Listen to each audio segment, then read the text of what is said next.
Assalamualaikum warahmatullahi wabarakatuh. Kembali bersama saya Siti Anggreni dari Universitas Nusa Mandiri. Oke, kali ini kita masuk ke pertemuan 5, yaitu konversi sistem, bagaimana kesuksesan implementasi IRP dan bagaimana kegagalan implementasi IRP. Oke, setelah sebelumnya kita sudah belajar hal-hal yang harus dipersiapkan untuk implementasi IRP, maka di sini saat penerapan itu terjadi perpindahan antara sistem lama dengan sistem baru. Nah, sistem baru ini pastinya sudah menggunakan IRP. Nah, kita lihat sistem baru itu harus apa? Pastinya harus user friendly di sini. Kita lihat dia ada user friendly, kemudian lebih efisien. Oke, nah ini cara konversinya banyak sekali. Ada 4 cara. Apakah paralel, direct cut, pilot, atau pass in. Kita bahas yang paralel. Paralel itu adalah sistem baru lebih baik dari sistem yang lama, maka digunakan penggantian sistem yang baru. Itu intinya. Jadi kalau sistem barunya itu bagus, digunakan, ya. Jadi yang lama masih digunakan juga gitu ya, tapi dia masih melihat dulu nih bagusan mana. Kalau yang baru bagus, langsung diganti yang baru. Nah, kita lihat kelebihannya, pengecekan data pada sistem yang lama. Jadi dilihat lagi dia flashback ya, menambahkan rasa aman. Kekurangannya biayanya besar karena kan semakin lama analisanya semakin makan waktu, makan biaya. Penggunaan tenaga kerja 2 kali, tidak mudah membandingkan yang lama sama yang baru. Kemudian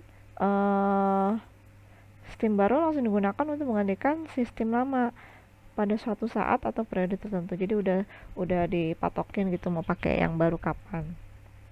Oke, selanjutnya adalah kalau tadi paralel berjalan bersamaan dicari yang bagus, sekarang namanya direct cut over, namanya juga cut ya. Kalau kita biasanya di Office Word itu cut itu berarti dipotong, dihilangkan. Nah, kita lihat ada syaratnya ternyata.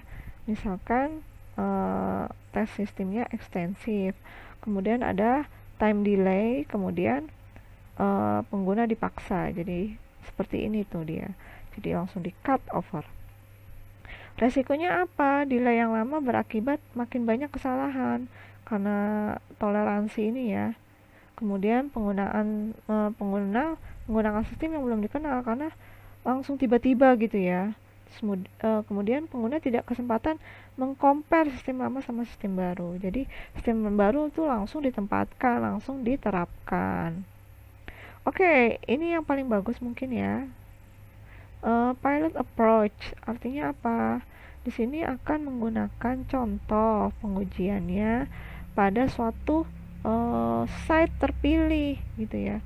Jadi ketika dia hasilnya bagus, baru diterapkan di tempat lain. Kayak misalkan saya kasih contoh tuh kayaknya SD percontohan. Kalau SD percontohan sudah berhasil, maka SD-SD sekitarnya biasanya mengikuti gitu ya.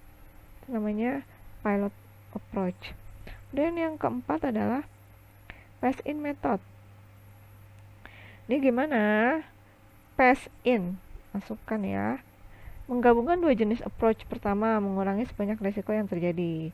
Pada saat awal dia pakai paralel nih, selanjutnya pertengahan periode dia secara bertahap sistem lama digantikan sistem baru. Emang awal-awal masih paralel, baru berjalan, yang lama berjalan.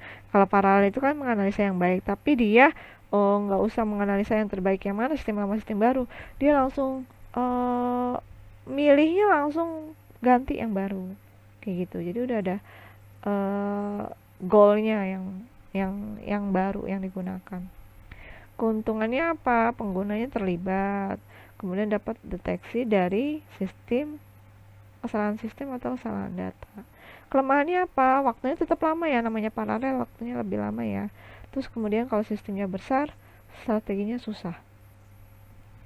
Oke, di sini kesuksesan IRP ini dipengaruhi ada 4 hal: user fokus dan teknologi fokus, kemudian tata kelola alokasi SDM-nya, kemudian vendor dan konsultan, terakhir adalah training.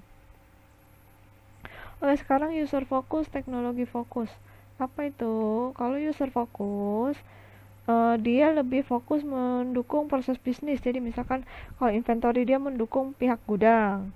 Kalau teknologi khusus, dia jadi menggunakan ERP teknologi terbaru. Jadi kompleks, banyak perubahan proses bisnis usernya. Jadi dia up to date keluaran terbaru lah ya. Kemudian ERP fokus pada kebutuhan user. Fokus teknologi dapat diperintahkan setelah fokus user selesai. Jadi fokus dulu nih user butuhnya apa. Setelah itu sesuaikan dengan teknologinya. Kemudian yang kedua adalah tata kelola dan alokasi SDM.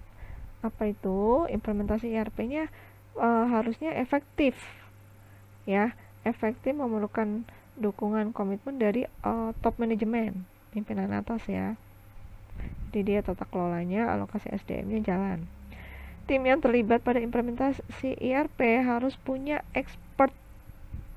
Expert itu artinya pengalaman ya, dan memiliki pengaruh. Tim ideal itu harus melibatkan user, spesialis TI, kemudian orang-orang yang bekerja di per departemennya, dan orang-orang yang memahami proses bisnis sistemnya secara baik. Lanjut yang ketiga, dukungan vendor dan konsultan. Ini pastinya vendor dan konsultan itu pasti dari softwarenya. Memiliki kendala utama dukungan vendor dan jasa konsultasi ERP. Jadi takutnya kalau nggak ngerti ini kemana bisa ditanya. Itu misalkan gini, oh dari vendornya sama konsultannya kita akan dampingi 1 tahun ya saat awal-awal implementasi. Nah itu bagus sekali ya, sukses itu. Konsultan yang menyeluruh perlu dihindari karena konsultan akan masuk terlalu jauh dalam bisnis perusahaan. Jadi kalau misalkan konsultannya masuk banget gitu, artinya ya mungkin mengatur sekali gitu ya, atau mengerti paham alur dari bisnisnya. Jadi jangan nanti bisa dimainkan dari softwarenya, takutnya seperti itu ya. Oke, terakhir adalah training, pelatihan. Pelatihan itu pada software tertentu ya, kita tergantung soal ERP-nya apa. Terus kemudian memusatkan perintah pada urutan eksekusi. Jadi perintahnya eksekusi mungkin ini ya, apa proses bisnisnya harus apa ACC. Jadi apa tahapannya jelas, awal mana, tengah mana, akhir mana. Kemudian menyingkat waktu pelatihan. Menyelesaikan masalah dengan sistem lama tanpa mencari penyelesaian dengan sistem yang baru ya. Di sistem lama coba dulu gimana caranya, kemudian penyelesaian sistem barunya ditutup aja. Oke, lanjut lagi. Masalah lain mencakup apa lagi? Mencakup keberagaman usernya banyak gitu ya, kompleksitas sistem, kompleks itu jadi complicated gitu ya, sama keberagaman metode pelatihan. Jadi gimana cara metode pelatihannya? Beberapa vendor antisipasi menyediakan pelatihan yang fleksibel dengan berbagai macam media. Nah, biar nggak pusing usernya, terus bisa paham antara divisi satu dengan divisi lainnya, maka ada cara-cara yang bikin memudahkan gitu ya. Biasanya kalau video pembelajaran kan biasanya kalau yang virtual itu memberikan pengertian yang lebih besar dan memudahkan pemahaman. Di sini ada menggunakan medianya apa? Nih ya, virtual learning, computer based training, sama pastinya video, sama buku. Juga pop up hair screen, misalkan pop up itu bantuan ya, dari sini mau kemana, dari sini kemana. Itu biasanya ada di tools programnya awal-awal ya. Kalau kamu datang ke sebuah situs gitu, bisa kita kadang suka diarahkan klik ini. Nah itu pengarahannya seperti itu. Oke, bagaimana si ERP bisa gagal? Biasanya gagal itu gegara apa? Pastinya gegara integrasi sistem. Berarti dia integrasi sistemnya masih badly kali ya. Kemudian nggak ada kesesuaian atau personil, proses dan teknologi. Ini kan pilarnya ERP. Kalau 3 hal ini yang waktu pertemuan pertama kita tidak dapat, nggak match gitu ya. Ya udah pastinya akan memicu kegagalan.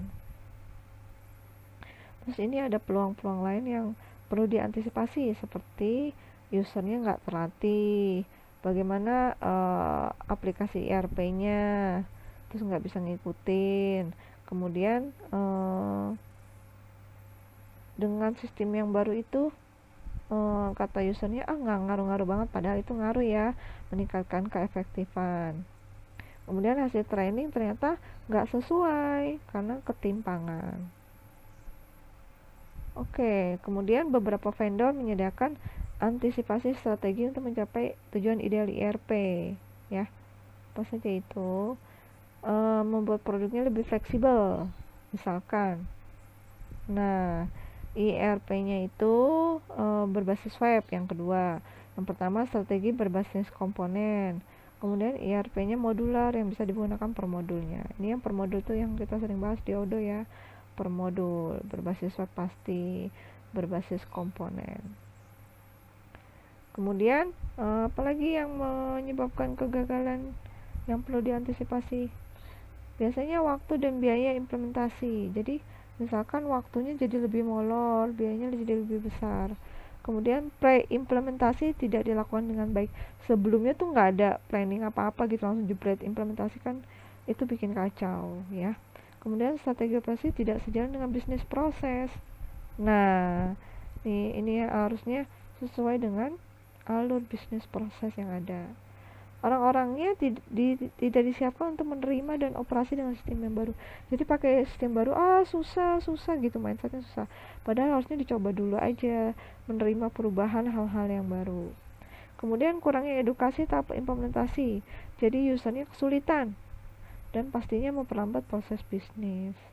Ini yang tadi ya, apakah user itu masih ogah-ogahan gitu ya, nggak menerima sistem baru. Biasanya seperti ini tuh user yang ini ya, misalkan ya, bukan saya menjatuhkan ya, tapi lebih ke user yang misalkan umurnya sudah lanjut gitu ya. Jadi pasti mereka tidak mau ada keribetan-ribetan dalam sebuah sistem.